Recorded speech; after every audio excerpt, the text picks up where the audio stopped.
Greetings, gamers! In mid-2013, Monkey Quest's introductory questline received a major overhaul, cutting out much of the content that players had grown deeply accustomed to and completely changing the beginning of the game. This was the first step towards a complete overhaul of the game's design, which would see its completion in early 2014.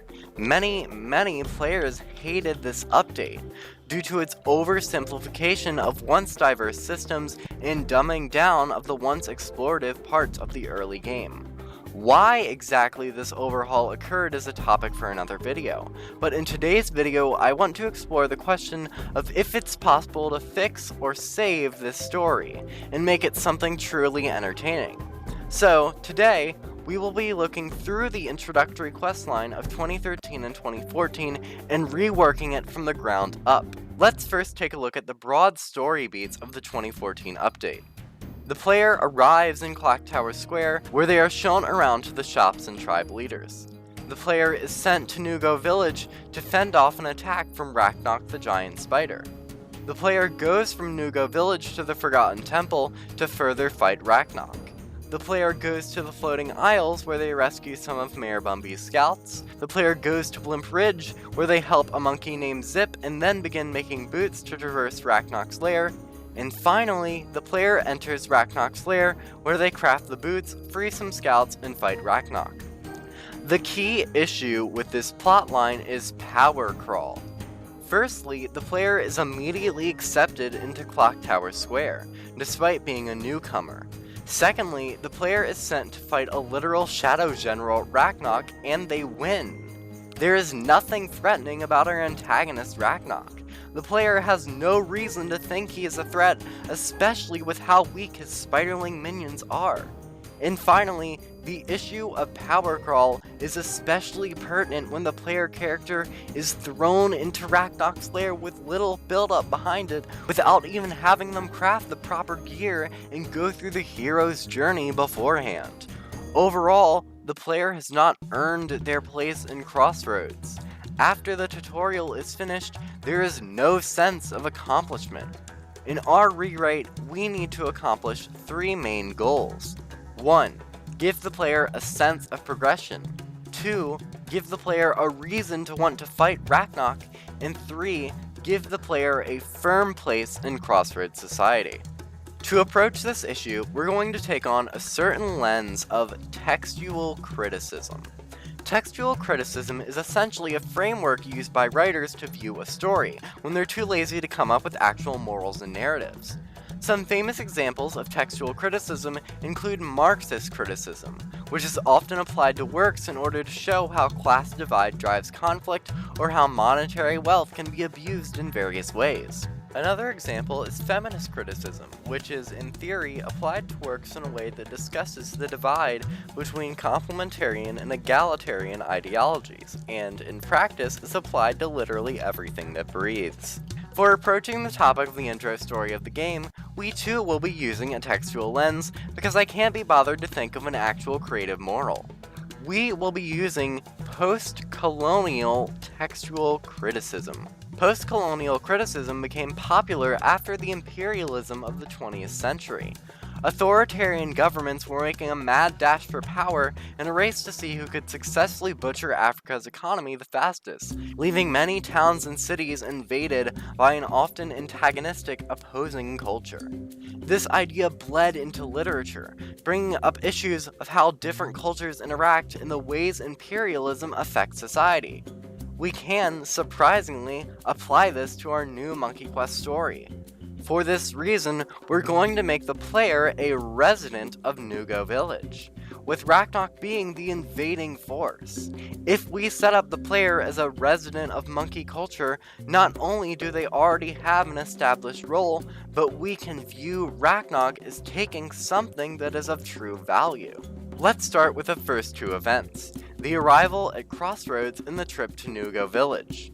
For this, I'm going to take some inspiration from an older version of the tutorial. This older version saw the player being a citizen of Nugo Village. The player would spawn at the Cave of Legends, where the intro cinematic takes place, and then walk to Nugo Village, where they would be taught the basics of combat with a stick and training dummies. They would then go from Nugo to the Forgotten Temple to retrieve the Monkey King artifact and then to Clock Tower Square. This will be our baseline. In our version, the player goes through the cinematic at the Cave of Legends, meets Enzo the Chameleon, and then heads to Nugo Village. At Nugo, Zip, a fellow resident of the village, teaches the player how to attack with a stick and battle the training dummies. At the end of Nugo Village, you meet up with the mysterious warrior who tells you that a disturbance has occurred in the Forgotten Temple and that you should go investigate. The player then heads to the Forgotten Temple, where they are confronted by, but not attacked by, Raknok. The mysterious warrior attempts to distract Raknok, although he is ultimately captured. As the mysterious warrior is carried away, he tells the player to find the artifact in the Forgotten Temple. However, the player then finds the artifact to be taken by Raknok. It is now that the player goes to Clock Tower Square to report that the mysterious warrior has been captured and the artifact taken. In Clock Tower Square, the player meets Captain Tyron. Tyron is disappointed with the player's failure, but gives them a task to make up for the loss. This is where Point 4 begins, running as normal with the player rescuing the Dragonfly Scouts from Raknok's webs. However, the final Dragonfly Scout alerts the player that Raknok is planning an attack on Nugo Village to take out the defenses around the Forgotten Temple. The player now makes a return trip to Nugo, which is now under siege by Raknok. The player meets up with Zip at the village. This is when the battle with Raknok that used to occur at the Forgotten Temple takes place. The player and Zip ultimately escape to Clock Tower Square on an airship, with Raknok taking the village. Zip heads to Blimp Ridge to find the whereabouts of Raknok. Tyron is impressed to see the Dragonfly Scouts returned, but still doubts the player's ability. He then sends the player to Blimp Ridge to check on Zip and learn about the whereabouts of Raknok. Blimp Ridge goes essentially the same as it does in the original 2014 questline. The player finds Zip being attacked by spiderlings and has to fend them off. Zip thanks the player and lets them know of a recipe being worked on by the scouts that allows monkeys to walk through spiderwebs. This has an extra impact here as the player already knows Zip, with Zip being the one who trained them. The role reversal here gives the player a tangible sense of progression. From here, the player collects the ingredients as normal, minus the shadowy spiderling's carcass. Normally, this is collected after the player has entered Raknok's lair, which makes little sense because it gives the player no sense of preparation for the upcoming battle if they finish preparing once they are already in the lair. For this, we will once again draw from an earlier version of the questline, where the player goes into a cave in Blimp Ridge and defeats a magma crawler. The same line of events will occur, except instead of a crawler, the player will fight the shadowy spiderling. Before the spiderling's defeat, however, the spiderling will announce that Raknok is about to launch a full-scale attack on Clock Tower Square, and the player has no chance of victory. With no time to waste, Zip then teaches the player how to use the crafting menu. Why wasn't the crafting menu integrated in the first place? This would have been perfect, and the player crafts the spider boots. In a desperate attempt to save the piece of Ook, the player is forced to enter Raknok's lair in a final attempt to defeat Raknok. From here, the events play out as originally, with the player freeing monkeys in Raknok's lair, having a climactic battle with Raknok, and ultimately recovering the artifact and the mysterious warrior. The player triumphantly returns to Clock Tower Square, where Tyron congratulates them on their victory, apologizing for ever doubting them. Having secured the Dawn Star, the player celebrates.